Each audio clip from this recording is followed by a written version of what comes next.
Hello mga baki, for today's video ay mga antag bulalo. So mo nag-order ni Miss, nasa dyan sa baw, na ay and duha ka rice ang ako. So karon magsugod na tagkaon. So akong gitilawan ng bulalo. Medyo parat-parat siya. And this bulalo has no corn. Di ba ang bulalo na may corn? Nag-serve sila with corn. Then parat-parat jud ag sabaw. So lami siya pare sa kanon. Ang ilang gulay is hilaw ra jud kay igo ra murag butang. So wa ko ni angay ani, but no choice kay kinahanglan nga kanon kay mahal kaayo day.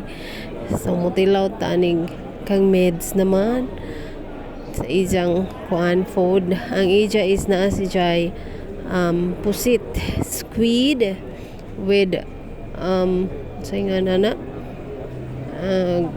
gulay sabaw po dyan naa si Jai lechon kawali kung mong tawagin.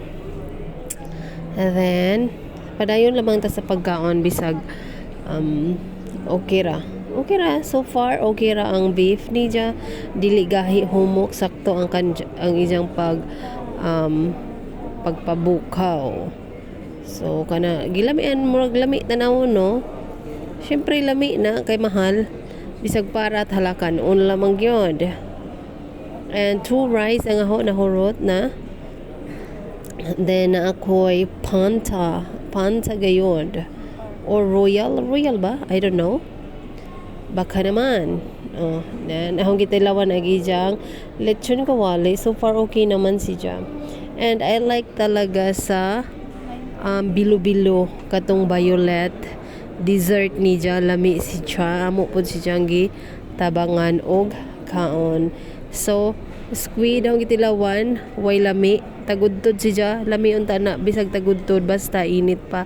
Then pag tilaw na sus mura na manigpatay way. And this is it, maura ni ang atong video for today. Nagaon mi gikan mi ato sa Quiapo. Ani ari mi sa MOA og nangaon mi sa among lunch. Bye.